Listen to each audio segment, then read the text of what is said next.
Come back to Prime Your Midlife today. Have you got an anxiety, a fear, self-limiting belief?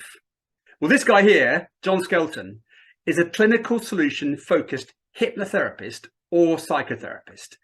And he's got something in his toolbox that could free you from those self-limiting problems that are stopping you being the best version of yourself. Jon, welcome to this podcast YouTube discussion today. How are you today?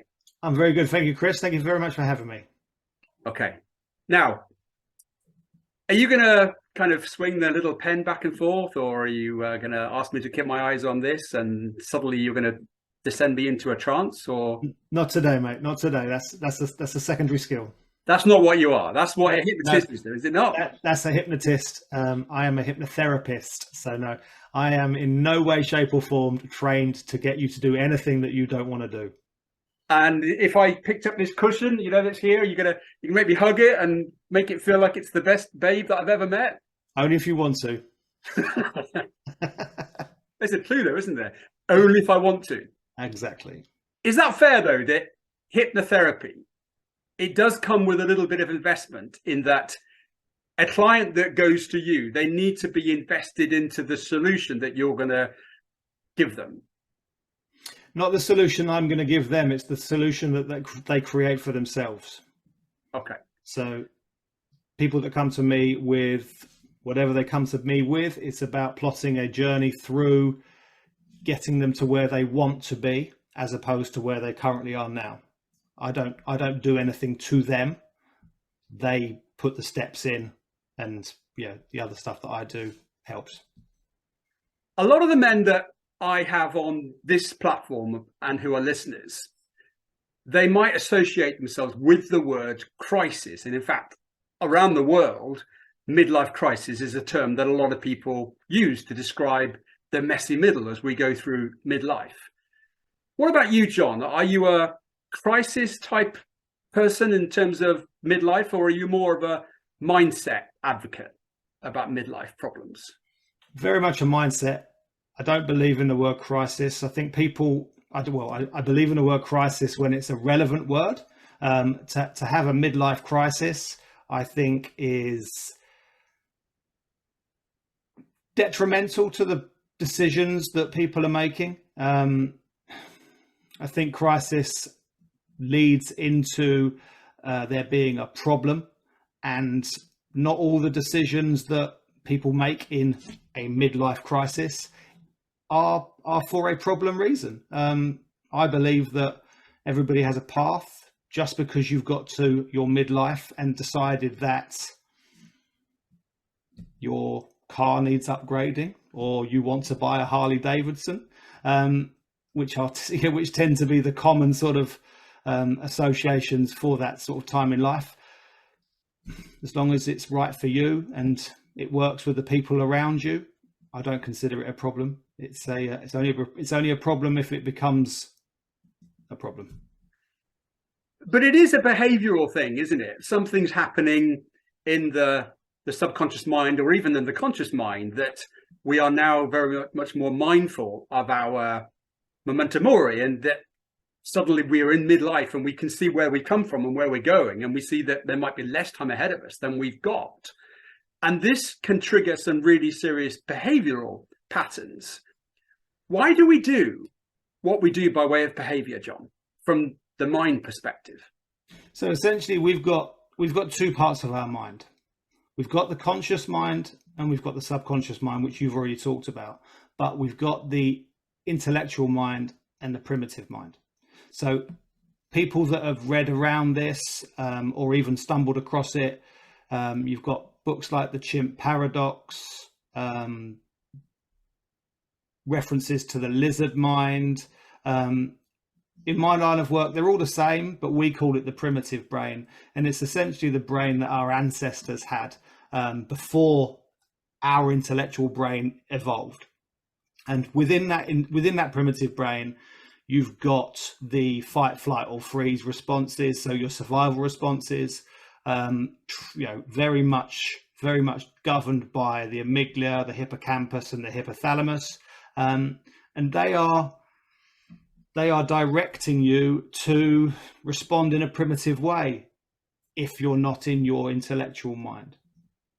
Just give us a practical example of conscious and subconscious mind, perhaps by way of driving a car, for example. There's a time when it was fraught with problems, let alone trying to listen to the radio and talk to a passenger at the same time. But now it's something that I can do. Where is that in terms of conscious and subconscious mind working in parallel to each other? So driving is a really interesting example, because those of us who've been driving a while, particularly those of us that drive a similar route, will often go into trance while driving. So the brain is fantastic when it comes to familiarity. If it knows that the route is the same route that it's been driving 5 days a week, at least twice a day, it will allow the brain to shut down some parts, which mean that you don't necessarily have to focus fully on the driving, because you know how to drive, just like you breathe, just like you digest, just like your heart beats. You're not consciously thinking about it. Whereas, we've got 1.5 tons worth of machinery at our fingertips, but we're not necessarily focusing on every single aspect because we can do it all the time. We're not asleep, but the brain is so used to doing the route. You get from A to B, and you might turn around to the person that you're with and you say, I have no recollection of how we just got here. You weren't asleep. You were, in trance, for want of a better turn of phrase. And that's where the subconscious and the conscious and the subconscious minds, they come together in focus, and then it does its thing. But if the brain is so good, and surely it is in a state where it wants to make us be the best species we can be, why does it do us such disservice by allowing us to go into bad habits or bad routines or make the wrong choices? What's going on there with the brain? So our primitive mind has a very, very low benchmark, and that benchmark is survival. So what you've got to remember, this is the part of the brain that we had when we were living in caves 30,000 years ago. You'd walk out of a cave, life would be fraught with danger, conditions were horrendous, wild animals and other tribes wanted to end your life pretty quickly. So it's about making sure that you live to fight another day, for want of a turn of phrase. So the primitive mind will pick up on habits that it perceives to be good for you because you've got through the situation that you've got through, but intellectually we know that those habits are not great for us, whether it's for a health reason, whether it's for a safety reason, whether it's on a social level. There's so many different ways it can sabotage us, but it thinks it's doing its job because its job is to make sure we stay alive. And let's say I was afraid of flying or open water swimming, or I don't like Zoom calls. How does a clinically solution-focused hypnotherapist get involved to free me of some of those anxieties, fears, or worries? So essentially what we're doing is we're emptying the stress bucket, which is the hippocampus. So the hippocampus is in my brain somewhere, is it? It's in our brain. So it's part of the limbic system. It's part of that trio that is the primitive brain. Obviously there are other parts, but it's to make it a bit more understandable, if you like, they're the three that we really focus on. So that hippocampus has created that memory, if you like, of a flight. Because flying is an interesting one, because we have simple phobias and we have fuzzy phobias. Now, a simple phobia is being afraid of the dark because you had a negative experience as a kid. A simple phobia is being afraid of spiders because mum freaked out when you were 2, and then you've picked up that fear. Flying is a fuzzy phobia because actually 1 in a million of us may have experienced a plane crash and walked away from it and then have a justifiable reason to be scared of flying. However, those other people that haven't been involved in that, they have generated this anxiety through a lack of control or an association with a film that they might have seen where they don't like the idea of being contained within a metal tube. Someone else is flying it, they can't see where they're going. There's a whole host. It's very much like driving on a motorway. It's like, that part of the brain, that primitive part of the brain, will start to send all those messages of these are the terrible things that are going to happen. And those negative thoughts that you're having are essentially just filling up your stress bucket. Now, if you imagine that you've, all the situations in an airport that could cause stress, you've got the journey to, you've got the security, you've got the baggage, all those things that are causing stress levels to go up. If you're traveling with children, again, another level of stress to go in. Top that up with 2 or 3 pints or possibly half a bottle of wine. Now, alcohol, massive exacerbator of anxiety, stress buckets getting fuller. All of a sudden, you're sitting on a plane and your negative mind is going into overdrive about all the terrible things that are going to happen.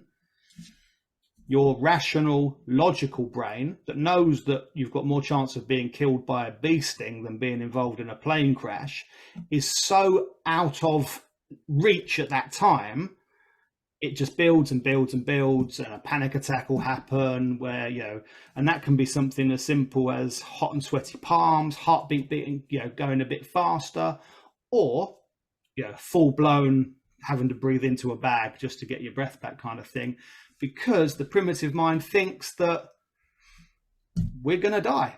So we've got to get out of there, but you can't get out of there because you're locked in because you're strapped into your seat. So, an interesting one. All right. So tell me how you fix it. You free up the hippocampus. It sounds like, I can only think of hippopotamus at the moment being let out of the jungle or something. Much smaller. But what's the technique? How long does it last? Is it an enduring legacy that you'll always fix somebody once this has been freed? Describe the process. So essentially, as a solution-focused hypnotherapist, we're looking for ways to move forward from the point at which we meet. Okay, the only time we talk retrospectively is when I ask, how can I help? And then the client will obviously impart on me the stuff that's happened to them previously. Apart from that conversation, it's very much focused on where we want to get to.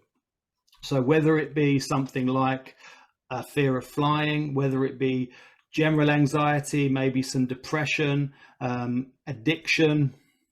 It's what does their life look like without that part holding them back? Sorry to interrupt. Do they have to be associated with that? Or could they come to you saying that everybody else on my team thinks that I'm a completely wired, stressed, and fear-inducing individual, but I think I'm fine? Do they have to come with a certain investment of self before they can sit down and talk to you? I think there needs to be a recognition that there is a problem, but most of the time, I say most of the time, I'd say a large percentage of the time, what they actually come to me with is secondary because there's something behind it. I'll give you an example. So I had a gentleman come to see me because his wife got really annoyed with him picking the skin around his nails. So he had 8 sessions with me. And after the second session, he'd stopped the skin picking. But because of the conversation and because of the things that he disclosed around, how does that help? What, moving forward, what happens? He kept coming back because actually it was less about the picking of the nails, more about there was an anxiety that he just hadn't picked up on. He, one, he didn't like being bored, and secondly, he had an anxiety around just sitting around doing nothing because he felt that his business wasn't being worked on. And it was quite funny because at the end of the 8th session, we always do, that in his case, we did a bit of a review and, how far have you come, and, what are your biggest wins? What do you want to celebrate? And he said to me, he goes, do you realize that, no, it started off, he said to me, do you remember why I came to see you? And I said, of course I remember why you came to see me. He said, well, you've never talked about it. I said, no, you've never talked about it. I said, I don't talk about it because if I talk about it, it's still a problem. If you stop talking about it, it means it's no longer a problem. And that was a real light bulb moment for him. He said, I stopped picking my fingers through, the end of session 2, about 6 weeks ago. And I said, well, why did you keep coming back? He said, well, I really liked what I was becoming. And I said, well, now you are. You've become what you are, and you've put that stuff in place. And he was a really interesting guy. I mean, it was very much stress. It was about routine in the morning with his 2 young daughters. And lowering that stress bucket allowed him to be the dad he wanted to be, and the fingers, and that was all part of the picking at his hands was because that was his outlet, if you like, for the the anxiety he felt about being a stressed out dad. Well, it's a beautiful story, and I know a little bit enough about stress and anxiety to know that if we don't free ourselves of some of those things, the consequences to our health, whether it be back problems, even worse, some really long-term chronic conditions that can manifest itself from that. Tell us why that happens in terms of why stress has to find a way out somewhere. That stress bucket that I refer to is the hippocampus, and that hippocampus sits in that primitive mind. So essentially, the bucket is a great way to describe it because we all need stress in our life. There needs to be stress because that motivates us, whether it's motivating us to get up for work, whether it's pushing ourselves a little bit further than we want to. I work a lot with people in sports, so obviously motivation is a big thing for is a big thing for sports people. So having that level of stress just makes you just work a little bit above where you normally work. The issue that we have is when that stress bucket fills up and the hippocampus gets to a point where we pop, we explode, and it goes over the top, if you like, because that's where the bucket analogy comes from. And it could be a pebble size. It doesn't need to be a brick size object that falls into the bucket. It could only be a pebble that takes it over the top. But if you're not doing the things that reduce that stress, which are your pretty simple self-care, eating well, sleeping well. Sleeping is a massive one. Sleep is our natural stress reduction technique, REM sleep in particular. But socializing, anything that produces serotonin, endorphins, oxytocin, or dopamine, as to name the big 4, if you like. When the adrenaline and the cortisol are filling that bucket, you end up not being able to see the wood for the trees. That's when you start to have that fuzzy brain, or when you start to get agitated for the littlest thing, or your sleep starts to be affected, that's when you know that your stress bucket is pretty full. Okay, for anybody that is just wondering, REM is rapid eye movement, and how much of that takes place in sleep, and you said that that's very, very important. What is that, and why is that so critical to us? So rapid eye movement sleep is a part of the cycle of sleep. About 20% of the overall sleep for the evening, for the night. And during the rapid eye movement, you process the events, you process the day. best way I can describe this is, imagine you have an argument with somebody. Somebody cuts you up at the roundabout, and it infuriates you, and you come back and you tell your partner about it, and she says, Chris, I don't know what you're getting so cross about, just forget about it. But you're still ruminating, it's still bugging you when you go to bed that night. If you have a good night's sleep and you get your 20% REM that you should be getting, you're processing the event. So you'll either process it as a dream and you'll re-see it again, or there'll be some kind of metaphor that goes on. It might be one that you remember, it might be one that just happens behind the scenes. But in the morning, you'll either have forgotten about the incident completely, or if you haven't quite forgotten about it, you'll be saying something like, I have no idea why I let that guy at the roundabout wind me up so much. Because it's turned it from an emotional memory, which is a primitive response, to a narrative memory, which is part of the intellectual, and it's just sitting in your subconscious, locked away in a filing cabinet somewhere. And is that where Steve Peters talks about the computer? So we've got this computer in the middle that allows the primitive chimp to talk to the computer and go, this has just come up, how should I respond? Is that what the sort of the analogy is there? Yeah, completely. That's the we call it the secretary. He's talking. So basically, it comes in. The secretary will go, well, that needs to go either to that place there because it's a threat and it's a polar bear and you're going to get your head ripped off. So get out of there sharpish. Or it goes to the intellectual and it's like, no, really is nothing to worry about.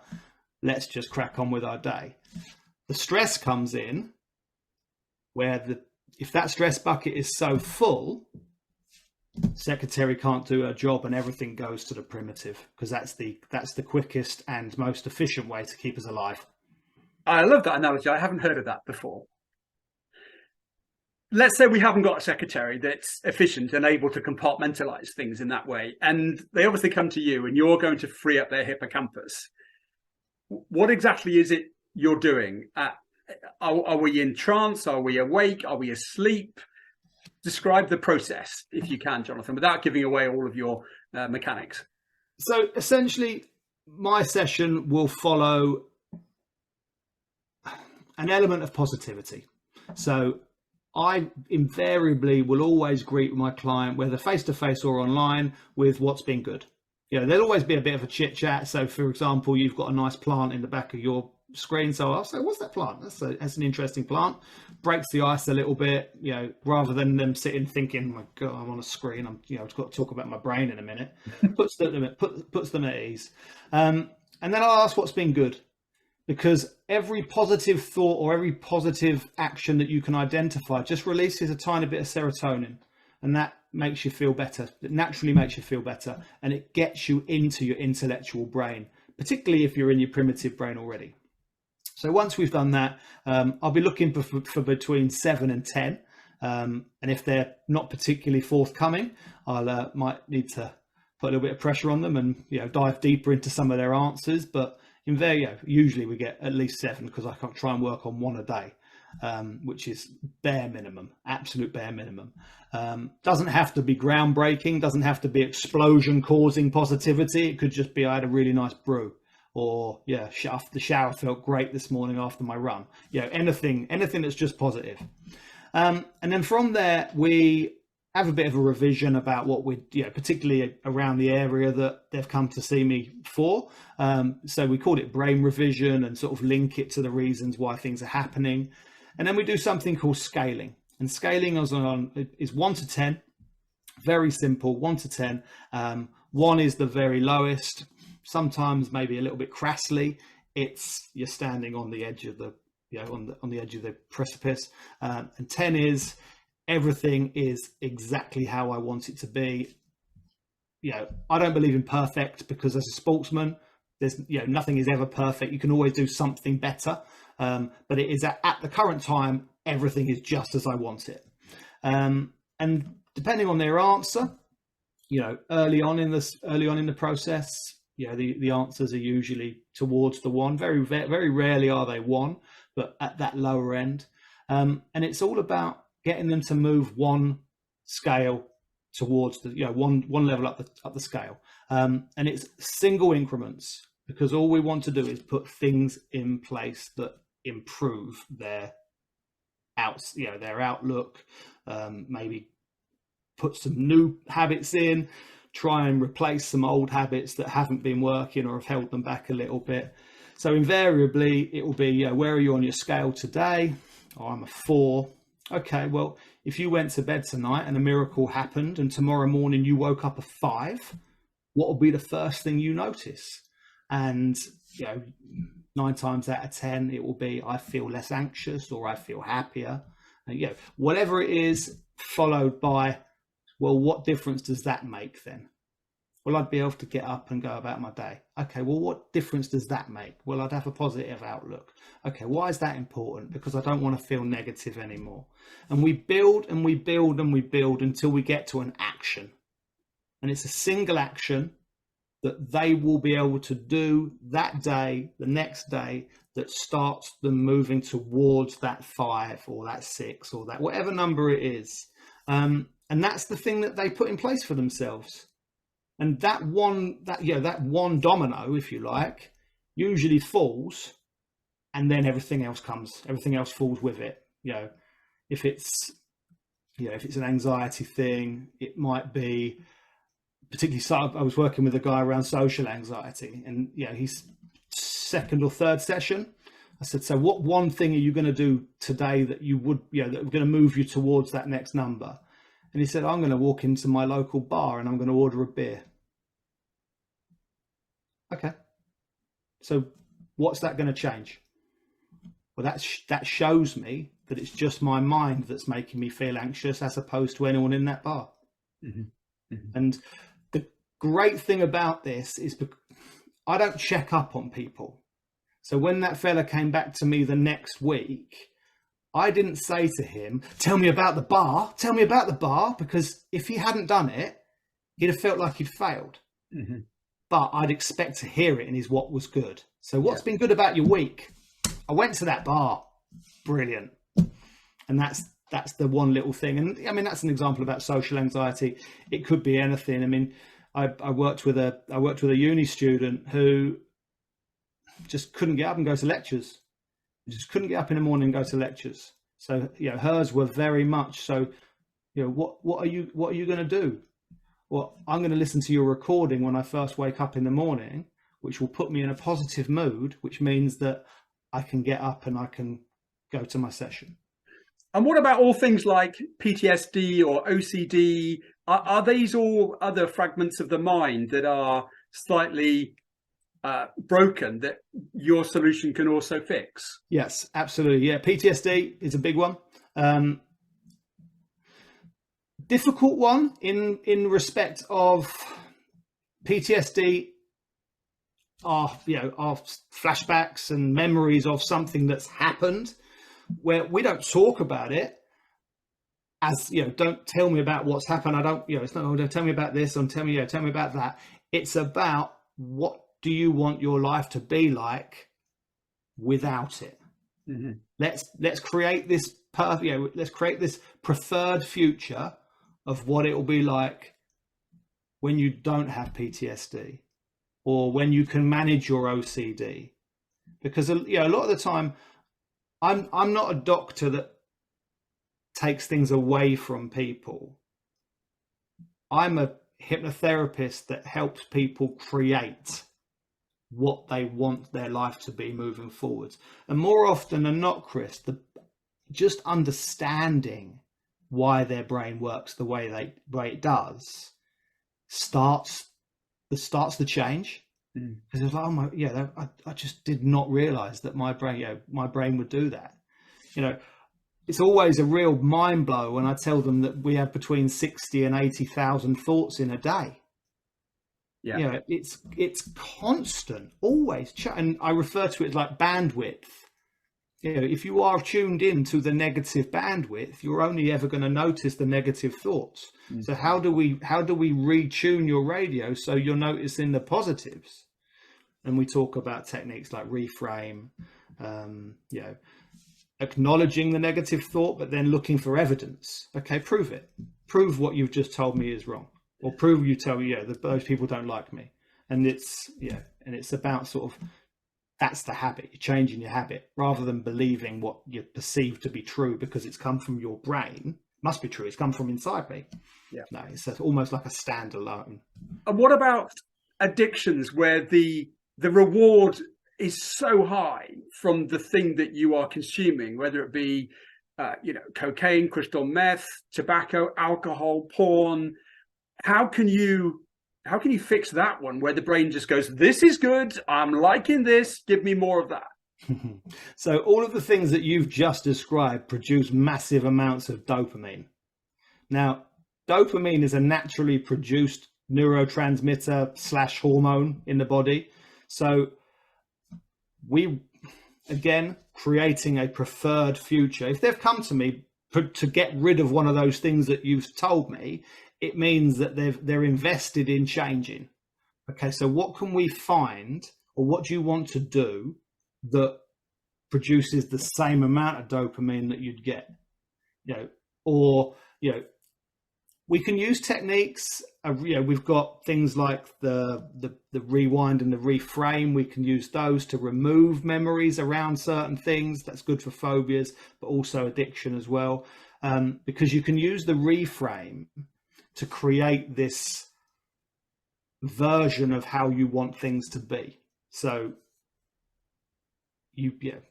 cocaine, talk about cocaine, for example, because you brought it up. So, the association with always going out with some friends and having to take cocaine because you then feel more powerful, more chatty, whatever it is.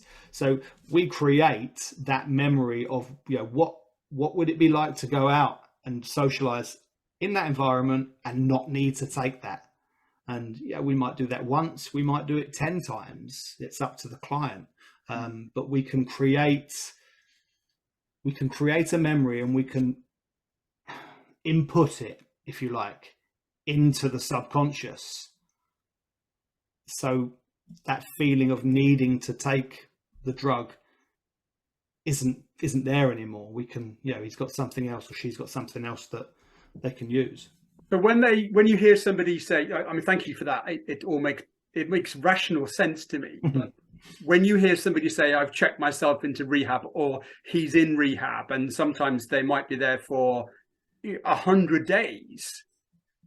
Why does it take that long when you suggest that it's something that just needs to be rebooted, reprogrammed, or reframed? Again, massively involving that hippocampus. So the hippocampus, whether it's an alcohol addiction, whether it's a drug addiction, smoking, whatever it's using as, I'm not going to say crutch because it's the wrong word, but as it's using to, as it's sort of managing the situation they're in. So we're looking for not necessarily a reason why they're taking the drugs, but more, how can they behave differently in the situation? Smoking, for example, I know we've moved away from the cocaine a little bit, but smoking, for example, actually exacerbates anxiety. The chemicals in cigarettes make you feel more anxious, but it's the hippocampus that's going, that initial hit of cigarette smoke on the back of my throat calms me. That's the memory that it creates. So it's not actually calming you physiologically, but that warm sensation on the back of the throat sends a nice feeling to that part of the brain that goes, everything is good again. I feel less calm. And that's the same for that'll be the same for the cocaine and obviously some substances are far more addictive, if you like, because of a physiological need to have them in the system, whereas others, we can with work remove the need or the want to take them because there's an alternative you'd rather use. I was thinking back to that picking the nails thing. It must be a really fascinating day that you have, in that, you know, it's like a box of chocolates as far as concerned. You never quite know what you're going to get. Oh, I'm absolutely. curious, Jon, what made you do this? How did your journey start with your hypnotherapy? So I was a teacher up until 2022. Actually, it's not that long. Yeah, just coming up to a year out. And it kind of all started around 2016. I lost my dad to cancer, and it was a bit of it was tough, you know, very close to my dad. He was a great guy, and obviously being my dad, we had a great relationship, and it was a real hole to fill. But at the time, I didn't deal with it well at all. And 2016, mental health was a thing, but it wasn't as mainstream, if that's the right term, as it's now. And we weren't encouraged to talk as much as particularly men. We weren't encouraged to talk about our feelings and what was going on upstairs as much back then. And it hit me really hard, and I made some poor decisions, not necessarily in my personal life, but in my work life. And I just got to a point where I just realized I didn't want to be a teacher anymore, and I wanted to still use my skills, which were helping people. Essentially, you go into teaching to help people, whereas they're younger people. But I wanted to help people, and I wanted to help people understand why they behave the way they behave. It was a bit of a convoluted process. I did some coaching. I did a life coaching qualification. I did the NLP like you've got, but I didn't really think that it had the tangible outcomes that I really wanted to help people with. Coaching is fantastic. I think it's an amazing tool, but you've got to be in the right frame of mind to be coached. So I was looking for something that had a little bit more of a tangible result to it. And speaking to a coaching friend of mine, they'd done a hypnotherapy qualification, and they said, typical, you should look into it, find out a bit more. So I did, and I read about it, and I loved it because it gave me everything I wanted in terms of, people come with X. They spend some time with you. They put things in place. They can talk about stuff if they want to. They don't have to, but if they want to, and they get to why, wherever their why is. Reason I didn't go down the counselling route, because I've been asked that before, was I didn't want the need to go over old ground. Mm-hmm. Mm-hmm. And I loved the model of what do you want it to be like if you don't have, whatever it is, in my case, grief or, PTSD, as somebody referred to it once. But it was that's how I've got there. And like I say, I'm doing a more advanced diploma in hypnotherapy, which means I can work with people on a slightly more challenging symptoms, but so rewarding. That Jon of 2016, what was wrong with Jon then that you can now look back in retrospect and see where he needed help? I think initially it was about the grief of losing my dad, but also, and I think this is where this ties really nicely into what your podcast is about. It was an identity, and the identity of Jon in 2016 is so different to the Jon of 2023. I loved my dad, and he supported me all the way through my journey, but I became a PE teacher because he thought it was a good idea. Mm-hmm. He was a PE teacher at the time.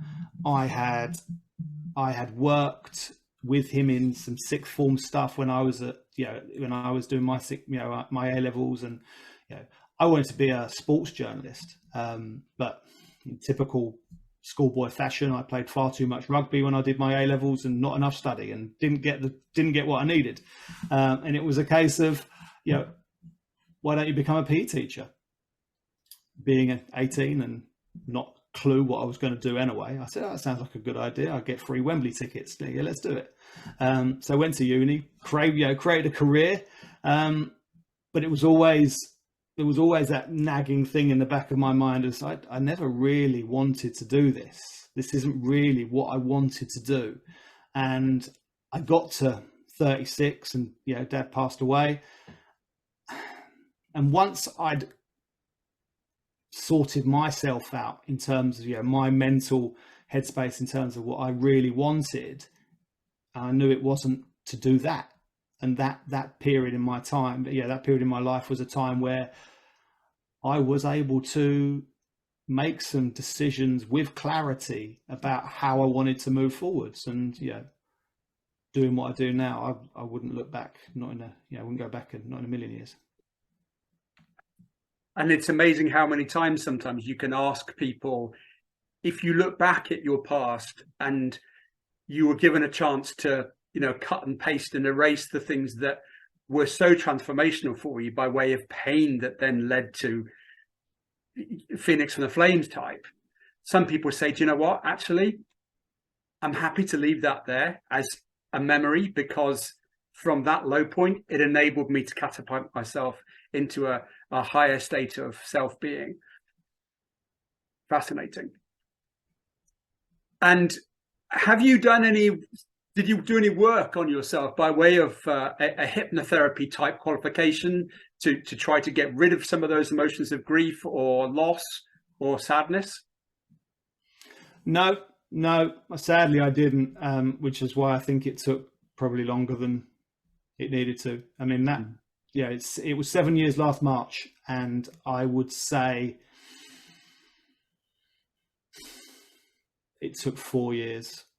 4 years to get to a place where I actually knew what I wanted to do, and I was back to being a decent human being. And I know that makes it sound like I've done some terrible things, and I haven't, but it was the feeling that I had inside me.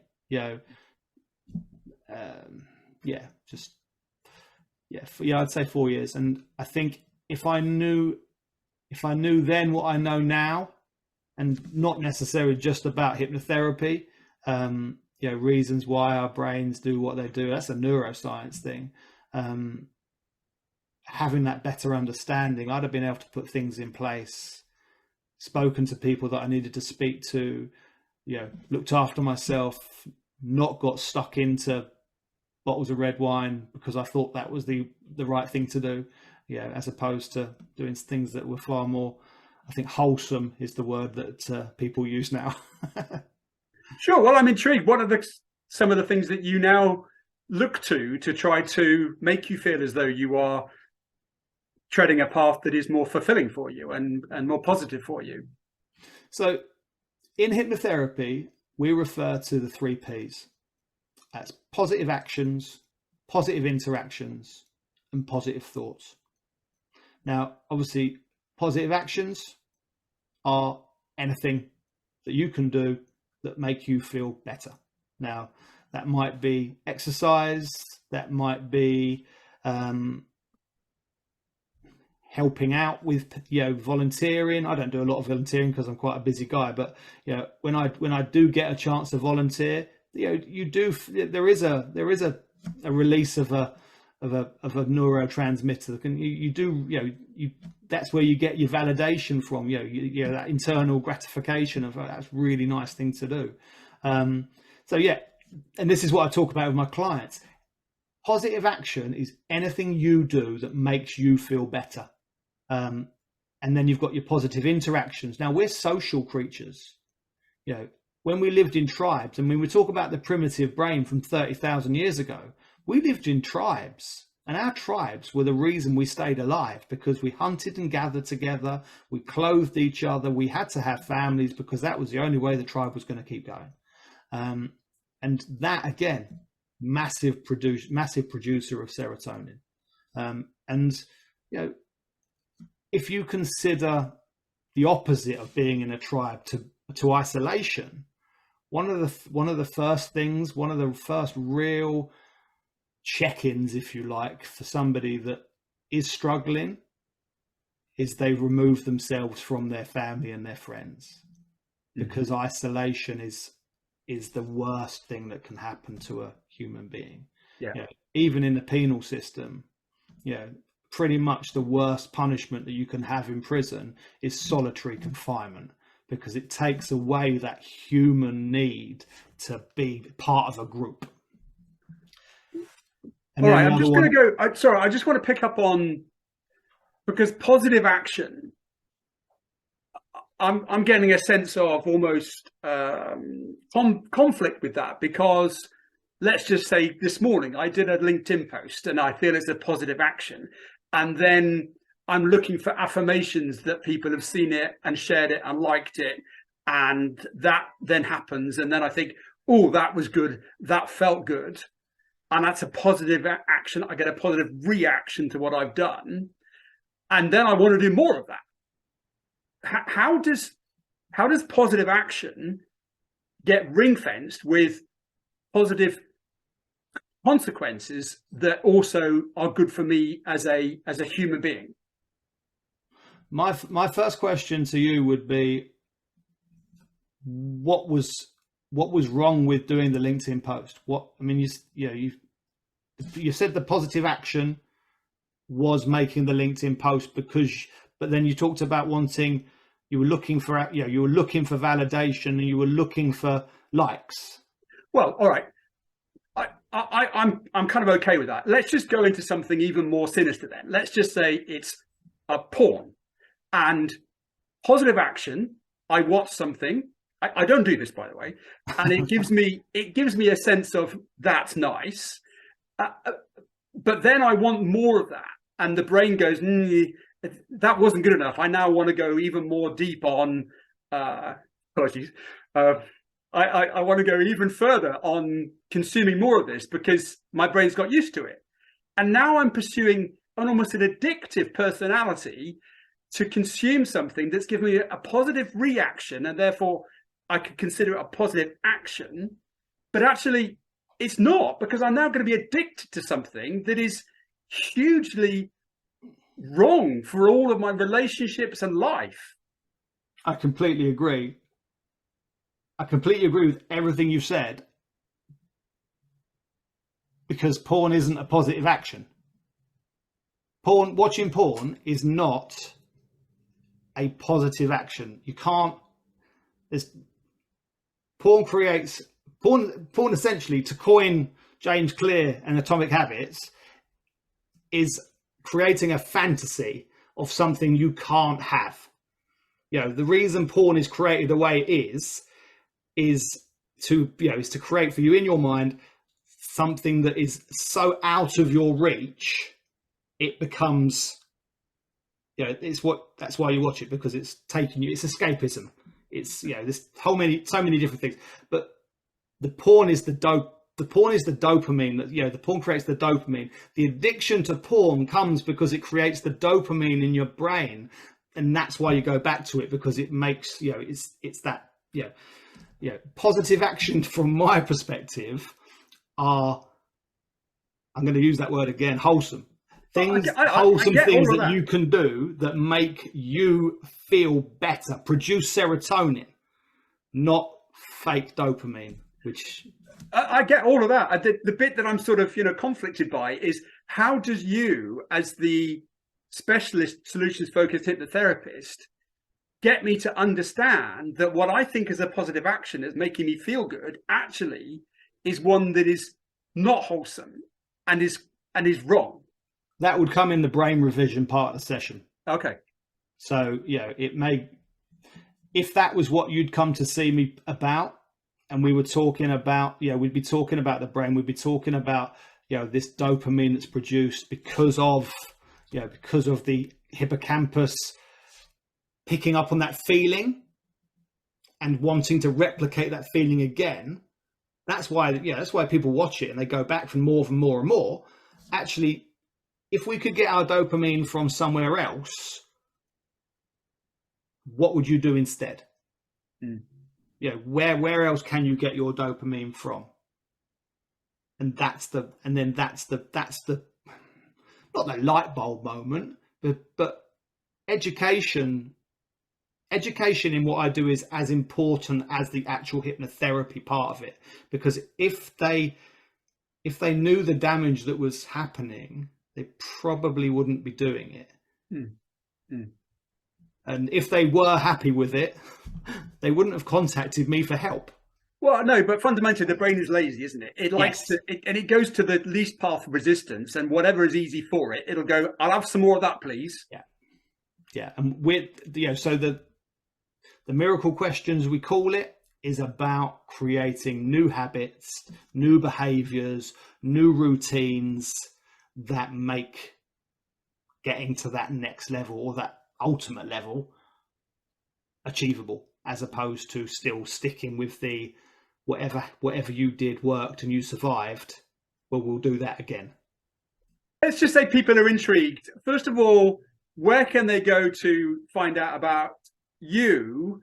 And then secondly, if you were fully booked or they just didn't like your rhythm, how can they assure themselves that they're working with a specialist that has got the credentials that is relevant for their requirements? So you first of all. So firstly, you can find me in a bunch of places. So my website is jonskelton.co.uk, and that's JON as opposed to JOHN. So jonskelton.co.uk. I'm on Instagram under the same name. So Jon Skelton Hypno on Instagram. Yeah, we'll put all of those in the show notes, just to, and anybody listening, they'll also be in the show notes as well. Yeah. Perfect. How do we assure ourselves that they're working with somebody that is the right person for the job? So credibility wise, they would have trained with a reputable company. So somebody like obviously there are different versions of hypnotherapy. Mine is solution focused. I trained with somebody called CPHT. That's the Clifton Practice Hypnotherapy School. And they created solution focused hypnotherapy. The man that created them created solution focused hypnotherapy. Then you have governing bodies, if you like, National Hypnotherapy Council, Association for Solution Focused Hypnotherapists. So if they've got those credentials either on the end of their email signature, or that their stamps are on the bottom of their websites or their social media pages, that creates an element of trust. All right, anybody who's just heard all of that, rather than rewind, I'll get Jon to send us those, and we can put them in the show notes again to make sure that they're there as an aid memoir to go and check this out before they go and spend money with the wrong person. I'm going to ask you for your free takeaways, but there's probably somebody sat there just going, yeah, whatever. Yeah, Steve McKenna, hypnotist. I was that person on stage playing a trombone, kissing a cat. Tell us a story about somebody that came to you with a significant issue, and you've released them to go on to be a better version of themselves as a result of your work. So I was working with, I'm trying to do this without saying her name. It's a lady. It's a lady. I've already given too much away. So client came to see me, working for, ironically, a large pharmaceutical company, with just huge burnout, high powered job, 2 kids, early teens. But she also played a really high level of hockey. So she represented Great Britain at hockey. And her stress bucket was, absolutely overflowing. And she came to me off of a referral through a mutual friend. So someone I'd done some training with. So she came and saw me. And she sat down. We met face to face in a coffee shop. And the first thing she said to me, she goes, I don't buy into all of this, but my friend said you're really good, so I'm willing to give it a go. And I said, oh, well, okay. Well, thanks for the vote of confidence. And I went through the same thing that I would go through with anybody, which is a free initial consultation, which is me telling you why you behave the way you do. And that for everybody, and that for her in particular, was the light bulb moment, because when she realized the reason she behaved the way she did, she felt the way she did, she performed on the hockey pitch the way that she did, was because of that constantly. In fact, she didn't have a stress bucket, she had a stress water butt. So, hers, constantly overflowing. And for her, the best part of what she did, the best part of our sessions that we did together were the 20-minute, well, it's an hour session, but the 20 minutes that she gets that she got at the end of the session, which was the relaxation element, which is the trance, because it was 20 minutes where she didn't need to think about work, kids, husband, hockey, whatever, all those plates that she was spinning. And we had about 10 sessions together, and she was a different person, and she ended up representing Great Britain. She put me all over her page to say that I was the reason that she played for Great Britain, because it gave her confidence. She was a great player, but it was the confidence that she could go away and play in these games, and the kids would be okay, and work could take care of itself, and hubby wasn't going to burn the house down. And it doesn't need to be. I think people have this preconception or misconception that you have to be at rock bottom to get to be better. You can be plateaued, you can be plateauing and then get up, because like I've mentioned before, this doesn't necessarily just need to be mental health. This can be performance related. If you're not quite doing what you want to do, but you can see yourself doing it from a visualization perspective, if you can see it, you can be it. And that was what really helped her, because she was able to generate these images of running out on the pitch in her GB kit, and she got there, and I was really proud of her. Well, that's a lovely story. I'm just picking up on that. If you can see it, you can believe it. And it's making me think about instant gratification and why people don't stay on the weight loss thing, because they want the quick fix that everybody says is possible. Do this in 4 weeks, you'll look like the sculpted goddess. But actually, it's not real. It doesn't. To be the sculpted goddess, you've probably just got to be in the gym 8 hours a day and do nothing else. But you have to marry that mission with also being a father, being a mother, being a worker. It's just not realistic. That's a whole nother podcast. I'll book you in. Book me in. Jon, what would be your takeaways? I love to also give people 3 takeaways, and I'm going to put these all together in a separate piece of assets that's out there in the universe in the future. What would be your either personal or your takeaway to others who want to lead a more wholesome, more calm and less stress triggered life? Mine has been for the last 2 years, and will continue to be, those 3 P's. Wherever you can, positive actions, positive interactions, and positive thoughts. If you are doing things wholesome, healthy, with positive intent that make you feel good, they are a good thing to do. Surround yourself with good people that love you, people that want to spend time with you, people that you can be yourself with as opposed to somebody else. Then there's your interactions. And positive thoughts. Try to get onto that positive bandwidth. Acknowledge that things are going well. Celebrate your successes. Don't worry if you make a mistake, because there's no failure, it's only feedback. And learn from the mistakes you make and move forward from there. So 3 P's. And the brain is naturally looking for danger, and therefore that's why it likes to worry, and that's why it has negative thoughts, because it's trying to preempt the problem. Exactly. Do you meditate, Jon? Where are you on that in terms of positive actions that create positive thoughts? I don't meditate. I've tried it. I don't actually like it. And I know there's a real meditation, mindfulness movement at the moment, and I think it's brilliant. But I'm very much of the opinion, do what works for you. Don't do something because someone tells you it's a good thing to do. So mine is walking the dog, but walking the dog with no digital distractions. So I know a lot of people like to listen to music or a podcast.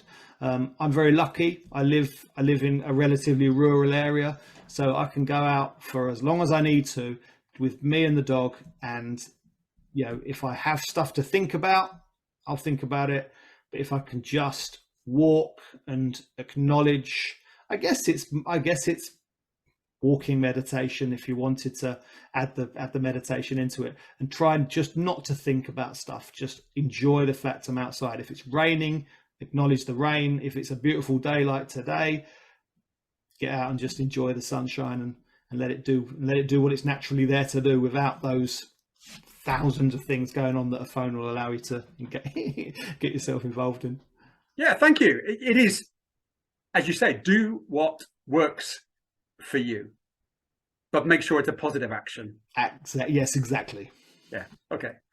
Is there anything that you would have loved to have been asked that I haven't asked you, Jon, about your qualifications, your skill sets, or just people that you've helped? No, I don't think so. I think the one thing I'd like to just add in as a sort of a final thing is, if you are interested, I offer a free initial consultation. There is no strings attached. You can come, you can have a Zoom call if you're local to me, which is Essex. You can have we can meet and have a chat. Like I said, no strings attached. And if you want to move forward from there, that's fantastic. If you get everything you need out of the conversation, that's just as important to me.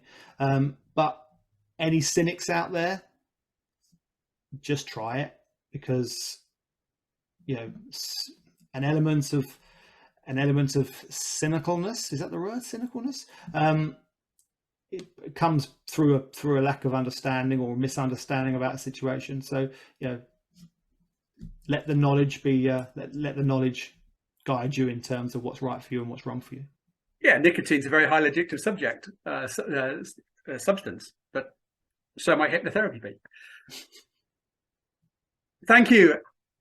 Ladies and gentlemen listening, my mantra is always the same. And I think from Jon's perspective, 2016 was a moment that he can now look back on. But remember, we only have one life. So make sure you're living life. Jon Skelton, thank you very much for your time, thoughts, and input today. Thank you, Chris.